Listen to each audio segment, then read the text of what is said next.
আজ ফরিদপুরের অজপাটিক পিসরেট শ্রমিক কল্যাণ সমিতি অর্জন পাওয়ার ডিস্ট্রিবিউশন কোম্পানিতে কর্মরত পিসরেট কর্মচারী ও লাইনম্যান সাহায্যকারী গ্যাটিস শ্রমিকদের বয়স সীমা শিথিল করে শূন্য পদের বিপরীতে চাকরি স্থায়ীকরণের বৈষম্য দূর করার দাবিতে অর্জন পাওয়ার ডিস্ট্রিবিউশন কোম্পানি লিমিটেড অজপাটিক কর্মরত পিসরেট কর্মচারী ও লাইন সাহায্যকারীদের গ্যাটিস ষষ্ঠ দিনের কর্মবিরতি আন্দোলনে ফরিদপুরের সঙ্গে যোগ দিলেন দক্ষিণ পশ্চিম অঞ্চলের 15 জেলার শ্রমিকরা। আজ শনিবার 28 সেপ্টেম্বর সকালে অজপাটিক ফরিদপুর জোনের কার্যালয় কুষ্টিয়া, বরিশাল, পটুয়াখালী ও ফরিদপুর জোনে 15টি জেলার কয়েকশো শ্রমিক কর্মবিরতি অনুষ্ঠান পালন ও বিক্ষোভ পরিদর্শন করেন। এ সময় ওনারা দাবি করেন, কর্মরত পিসরেট কর্মচারী চাকরির বয়সভেদ এই ঊর্ধ্বমূল্যের বাজারে মাত্র 3 থেকে 6 হাজার টাকায় এই লাইনম্যান সহকারী গ্যাটিস শুধুমাত্র আশ্বাসের ভিত্তিতে বিনা বেতনে দিনের পর দিন কাজ করে মানবতার জীবনযাপন করছেন। তারা জানান 16 লাখ গ্রাহকের বিদ্যুৎ সংযোগ নিরবিচ্ছিন্ন রাখতে যেখানে 4,000 শ্রমিকের প্রয়োজন, সেখানে মাত্র 485 জন শ্রমিক দিন রাত করে গ্রাহক সেবা নিশ্চিত করছেন। তারপরেও শ্রমিকদের কাঙ্ক্ষিত মূল্য পাচ্ছেন না তারা। আন্দোলনকারী বিদ্যুৎ বিভাগে শূন্য পদের বিপরীতে নিয়োগ দেওয়ার মাধ্যমে সমস্যা ও বৈষম্য দূরকরণের দাবি জানান তারা বলেন, অন্যথায় কর্মসূচি প্রত্যাহার করা হবে না বলেও হুঁশিয়ারি দেন। এ সময় আরও বলেন, অজপাটিক ও পিসরেট শ্রমিক কল্যাণ সমিতির কেন্দ্রীয় ও ফরিদপুর সার্কেলের সভাপতি মোহাম্মদ দেলোয়ার হোসেন খানের সভাপতিত্বে বিক্ষোভ সমাবেশের কেন্দ্রীয় যুগ্ম সাধারণ সম্পাদক কাজী জামান হোসেন, ফরিদপুরের সাধারণ সম্পাদক মোহাম্মদ শাহিন মোল্লা ছাড়াও বিভিন্ন সার্কেলের কর্মকর্তাদের পক্ষ থেকে শুকুর আলী শরীফ, মোহাম্মদ শফিকুল ইসলাম, এনামুল ইসলাম রকি, মোহাম্মদ মশিউর রহমান সহ অন্যান্য পিসের সদস্যরা বক্তব্য রাখেন। আজকের এই চলমান কর্মসূচির ষষ্ঠ দিন চলছে। কর্মসূচিটা হচ্ছে অজপাটিকতে নিয়োজিত পিসের যে শ্রমিকরা রয়েছে এবং লাইন সাহায্যকারী গ্যাটিস এদের চাকরি স্থায়ীকরণের দাবিতে কর্মবিরতি চলছে।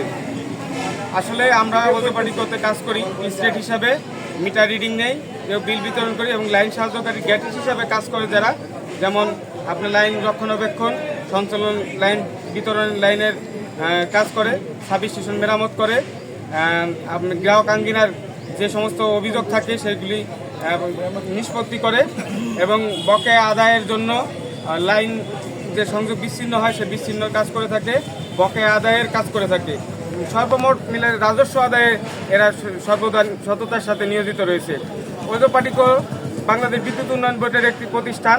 আমরা 20-25 বছর যাবত এই কোম্পানিতে পিসরেট হিসাবে এবং যে লাইন সাহায্যকারী গ্যাটিস হিসাবে নিয়োজিত থেকে সততার সাথে আমাদের নিষ্ঠার সাথে অজপাটিককে একটি লাভজনক কোম্পানিতে পরিণত করেছি। কিন্তু কোম্পানিতে প্রায় 16 লক্ষ গ্রাহক রয়েছে, যার বিপরীতে মাত্র 485 জন কারিগরি শ্রমিক রয়েছে। এই 485 জন কারিগরি শ্রমিক দ্বারা এই বিশাল যে গ্রাহক রয়েছে 16 লক্ষ, এদের গ্রাহক সেবা প্রদান যথাযথভাবে সম্ভব হচ্ছে না। গ্রাহক পর্যায়ে যে দুর্ভোগ চরম পর্যায়ে পৌঁছায় গেছে। কোম্পানির যে 16 লক্ষ কনজিউমার রয়েছে এর বিপরীতে প্রায় সেটা অনুসারে 4,000 যে আপনার কারিগরি শ্রমিকের প্রয়োজন, তার বিপরীতে আছে মাত্র 485 জন, অর্থাৎ 3500 জন গ্রাহকের 3500 জন শ্রমিকের অভাব রয়েছে। এই 3500 জন শ্রমিকের অভাবের কারণে গ্রাহক নানা রকম হয়রানির শিকার হচ্ছে।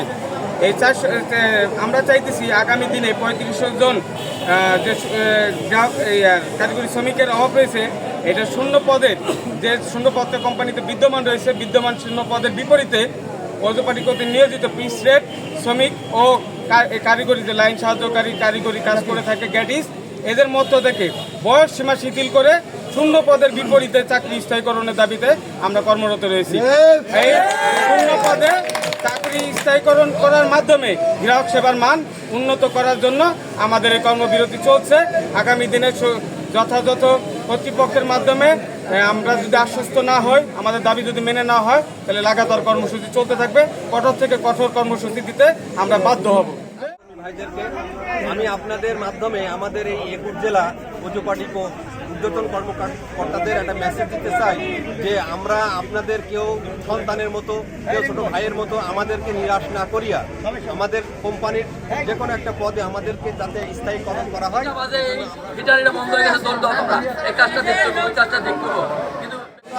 দীর্ঘদিন যাবৎ যে নির্যাতিত হচ্ছে তা এই কথা বলার বাইরে না। আমাদের যে অফিসাররা আসে, প্রতিটা অফিসাররা আসে বলে যে আশ্বাস দেয় সুদিন আসছে, তোমরা ধৈর্য ধরে কাজ করো, আমরা তোমাদের পাশে আছি। এখন আমাদের পিঠে বেড়া ঠেকে গিয়েছে, কারণ আমরা রাজপথে নামিয়েছি নিজেদের ন্যায্য দাবি আদায়ের জন্য, কারণ আমরা লাইন সাহায্যকারী গ্যাটিস। তারপর দৃষ্টিভঙ্গি কোম্পানি লিমিটেডের আওতাধীন আমাদের যে দাবি, সেই দাবিটা আমাদের একান্ত বাঁচা মরার দাবি। এখানে আমরা যে বিগত দিনগুলোতে স্বল্প রেটে এবং স্বল্প পয়সায় অক্লান্ত পরিশ্রম করে এই কোম্পানিকে একটা লাভজনক প্রতিষ্ঠানে পরিণত করছি, তার বিনিময়ে আমরা যে পয়সা পাই, সেই পয়সায় বর্তমান বাজার মূল্যে আমাদের সংসার চালানো কোনো ক্রমেই সম্ভব হয়ে ওঠে না। এমন ভাবে নির্যাতন করা হয়েছিল, যার ফলে এক পর্যায়ে আমার কলা বিক্রি করে খাওয়া লেগেছে।